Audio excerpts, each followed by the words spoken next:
जेॾी महिल छोकिरीअ मूंखे जाचो अची असांखे चई थो त धीअ पई ऐं असांजो बाबो हुई न त असीं तोखे पैसा कोन था ॾियूं असांजे ॿेड़ीअ में विया मां ॾींदोमांइ वीडियो तूं हेॾे वेह छा ॿुधी बाबा मूंखे तूं चई थो त तव्हांजो बाबो आहियां तूं मुंहिंजूं धीअरूं आहियो असीं तोखे पैसा कोन था ॾियूं हा छा ॿुधी पई मुंहिंजो ॻाल्हि ॿुधो त ईअं लाइ असां सिंधियुनि जो ईमान थी ॾिसो था छा हा ठीकु आहे हिते पैसा कोन ॾींदियूं हा अलाह करे ख़ुशी हुजो थी चकर ॾेई सही खे चकर ॾियारे लाइ ख़ुदा जी कुदरत हुननि आज़म ते ख़ातिर छा कयो जो लथूं ॿेड़ीअ मां हुननि जो वाल साहब बि गॾु हुजे लही ऐं सिधियूं 4 छोकिरियूं आहियूं हमरा लथो हलिया विया त ईअं पुठियां सॾु कोन कयो मान त मूंखे ॿेड़ीअ जा पैसा ॾियो ॼण हा हू वञी मथे वेही रहिया हा ऐं पंहिंजे मर्ज़ीअ सां ॿेड़ी ॿधी चढ़ियसि मथे त होटल वारे खे बेरे खे चयूं त हिनखे बोतल खणी अची पियार बोतल पियारियमि पीतमि ऐं हुननि पंहिंजे बोतल जा पैसा ॾिना 1000 रुपया कढी हिनखे ॾिनई होटल वारे खे हा दवाई बोतलुनि जा पैसा कटे ऐं 4 पाण पीतऊं 5 मुंहिंजो भाउ 5 मूंखे पियारियूं हा भा केरु पंहिंजे हिसाब सां सही भरी मैं सॼो 150 रुपया हथ न ॾिजांइ हले थो वीडियो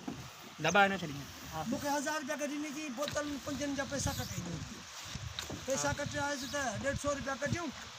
850 रुपया मूंखे वापसि ॾिनो हल जा महिमान हुजनि पैसे वारा माण्हू मूंखे चई 850 रुपया तूं जेका तो असांजी इज़त कई हिन में ई तूं रखी असांखे तूं न ॾे बसि इहा तोखे असां ख़र्ची ॾेई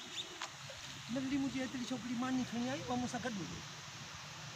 चयूं तूं पंहिंजे 300 रुपया चकर जा रख 350 रुपया ऐं 500 रुपया न्याणीअ खे तुंहिंजी नंढड़ीअ खे असां 500 रुपया ख़र्ची आया यार मूंखे एॾो दिलि में ख़्यालु थियो मूंखे ॾिस कुझु दुनिया में अञा अहिड़ा माण्हू पिया आहिनि मूंखे चई दादा इहा छा थींदी मुंहिंजी धीउ आहे भाउ मुंहिंजो वरी साइकिल मोटर ते खणी आई हीअ घर पासे वेझा हा सो नंढड़ीअ चयो त चजान तूं मूंखे छॾे वञ ऐं अबू वटि या 2-3 मिंट जेसीं ग्राहक ब्राहक खणनि मूंखे ॿेड़ीअ में घुमाए 2 चकर बि लॻा ॿेड़ीअ में घुमाइमि हिकिड़े ग्राहक 500 रुपया ॾिनो हिकिड़े 200 ॾिनो 700 रुपया खणी मुंहिंजो हाणे हल मां हेॾे अॼु ॾींहुं ॾिस भाग ॾिस हुनजो जेका 500 रुपया असांखां वठे हुन 700 रुपया मिली विया त कुझु ख़ानदानी माण्हू आहिनि हे त हमरा आयो आहे जेतमाबाद मां ईअं ॻाल्हि न मिड़ई हिकिड़ो खुरप हूंदो आहे माना हाणे हिनखे हिन दरिया न ॾिठा न ॿेड़ी न ॾिठो वञ बिल्कुलु ॿियो मिड़ई हिकिड़ो माना वीडियो भरणो आहे त माण्हू चवंदा भाई घुमण काथे काथे वञे ॻोठ वारा पुछंदा आहिनि न ख़बर थी पवंदी ॻोठ वारनि जी त काथे काथे हैदराबाद जहिड़े शहर में घुमी तव्हां बाबा छा मुंहिंजी लाशारी चाचा जेतमाबाद जो अधो लाशारी मुंहिंजो माता माना रहंदो हुते आहे हा असांजो घर पंहिंजो कासमाबाद असांजो कच्चे में दोस्त भाउ वेंदा आहियूं न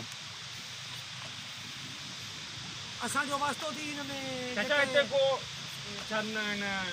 मच्छियुनि जो फार्म जो को खूह मिली वेंदो असांखे मच्छियुनि जो ॿिज माना हिते पालियूं था असां तलाउ को हुजे या किराए ते माना मिली वेंदी इहो हाणे ॻाल्हि ॿी तव्हांजो अची अचण वञण हीअं हिते कासो वॾो ठहियो न हा तव्हां वरी जुमे ते अचिजो त किथे को ॾिसूं पुछा कंदासीं त के माण्हू अहिड़ा मला आहिनि न तोखे ख़बर हूंदी बिल्कुलु पुछा करे वेंदासीं त किथे वांदो हुजे त उन में माण्हू ॿिज विझराए हिते मला ॻोठ में माइट आहिनि तव्हांजा हीअ पंहिंजे पासे न हा जाम आहिनि नंढे ते वास्ते पाण बलोल रखंदासीं पाण मिली वेंदो न अहिड़ी ज़मीन ते खपे जिते कलर न हुजे न मच्छी ॿिज मरे न जिते माना कलर वारी जॻह असीं पाण मला आहियूं त कलर वारी जॻह ते ॿिज माना न बचंदो बिल्कुलु त कोशिशि करा वठा ॾींदी हा बसि यार इहो कोशिशि कयूं चलो उते बि हा न पाण बि तव्हांजे ॿिज जो भंडी न हले